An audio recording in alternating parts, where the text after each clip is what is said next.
मसीह में प्रियो परमेश्वर के जनों, क्या आपको पता है बाइबल में ऐसे कई बार लगातार लिखा गया है अंत के दिनों में। अंत के दिनों में क्या आपको मालूम है अंत के दिनों का दुनिया कैसा होगा? अंत का दुनिया का संसार कैसा होगा? अंत के दिनों में मनुष्य का जीवन कैसा होगा? तो नहीं पता है। तो आइए इसी विषय को लेकर आज हम प्रभु के दास आपके बीच में इस बात को बताने के वचन के आधार पर कोशिश करेंगे। अंत के दिनों का दुनिया, अंत के दिनों में मनुष्यों का जीवन किस प्रकार का रहा होगा, क्योंकि बाइबल में जो भी लिखा है वह परमेश्वर की इच्छा, परमेश्वर की वचन और परमेश्वर के सत्य कहानी, घटना और योजना को वर्णन किया गया है।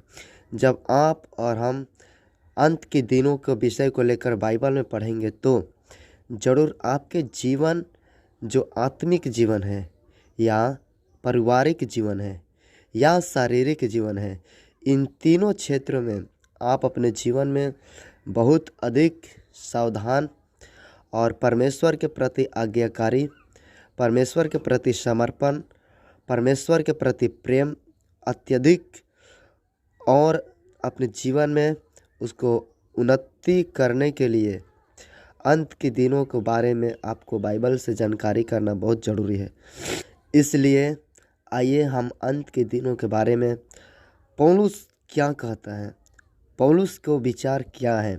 पौलुस अपने पत्रियों में परमेश्वर की कलीसियाओं के बारे में, परमेश्वर के लोगों के बारे में पौलुस क्या कहते हैं। परमेश्वर उनको अंत के दिनों में कुछ प्रकाशन दिया था और उन्होंने उस दर्शन को लेकर अपनी कलीसियाओं के लिए अंत के दिनों में विशेष करके जो बातें घटित होगी अंत के दिनों का दुनिया के बारे में अपने पत्रियों में पौलुस विवरण किए हैं। तो आइए हम प्रभु का वचन खोलें। दूसरा तीमुथियुस की पत्री उसका 3 अध्याय और पद 1 से पढ़ेंगे। हमारे साथ आप निकालेंगे दूसरा तीमुथियुस की पत्री 3 अध्याय 1 पद से। सबसे प्रथम जो वचन है उसमें लिखा है, पर यह स्मरण रख कि अंतिम दिनों में कठिन समय आएंगे। अंतिम दिनों के बारे में जब आप मन में कल्पना करते हैं तो इसमें आप पूरा याद रखें, अंतिम दिनों में सबसे जो पहली बात है वो कठिन दिन होगा। मनुष्य जाति के लिए, मानव जाति के लिए बहुत ही एक संघर्ष, दुख, परेशानी, टेंशन, डिप्रेशन, महामारी और बीमारी, अधर्म, अन्याय, हत्या, पाप, इस प्रकार का संसार का जो एक पिक्चर, फोटो, स्टेटस और इमेज को पौलुस परमेश्वर के दास बता रहा है। अंतिम दिनों का जो दुनिया होगा वो दुनिया में कठिन समय आएंगे। अब दूसरी वचन से पढ़ते हैं, क्योंकि मनुष्य स्वार्थी, लोभी, डिंग मार, अभिमानी, निंदक, माता पिता के आज्ञा टालने वाले, कृत्य घन, अपवित्र, दया रहित, क्षमा रहित, दोष लगाने वाले, असंयमी, कठोर, भले के बैरी, विश्वासघाती, ढीठ, घमंडी और परमेश्वर को नहीं, ध्यान से सुनिए, परमेश्वर को नहीं परंतु सुख विलास को चाहने वाले। आज बहुत सारे विश्वासी परमेश्वर को तो मानते हैं परंतु परमेश्वर से ज़्यादा सुख विलास को ध्यान देते हैं। बहुत सारे परमेश्वर के लोग कलीसिया में तो आते परंतु उनका ध्यान कलीसिया और परमेश्वर और वचन पर नहीं परंतु संसार, लोभ के ऊपर है।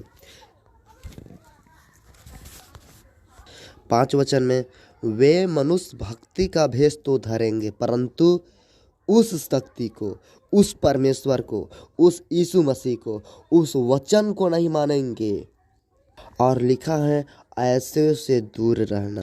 तो आज का वचन जो परमेश्वर की ओर से प्रकट है, अंतिम दिनों में मनुष्य का ये संसार होगा, मनुष्य का ये जीवन होगा, मनुष्य का ये दोस्ती होगा, मनुष्य का ये रिश्तेदारी होगा, मनुष्य का इस प्रकार का इमेज को परमेश्वर के दास पौलुस, प्रेरित पौलुस बताते हैं।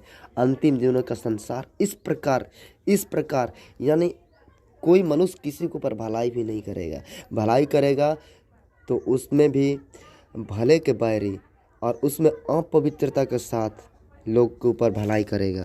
आप प्रभु का वचन में बना रहे हैं, परमेश्वर के प्रेम में बना रहे हैं, परमेश्वर के कलीसिया में बना रहे हैं, परमेश्वर के दासों के दोस्ती संगति में बना रहे हैं, ताकि आप अंतिम दिनों में आप अपने जीवन को पवित्र रखें, विश्वास में रखें, प्रेम में रखें, कृपा में रखें, अनुग्रह में रखें, पवित्रता में रखें, माँ बाप के आज्ञाकारी में रखें।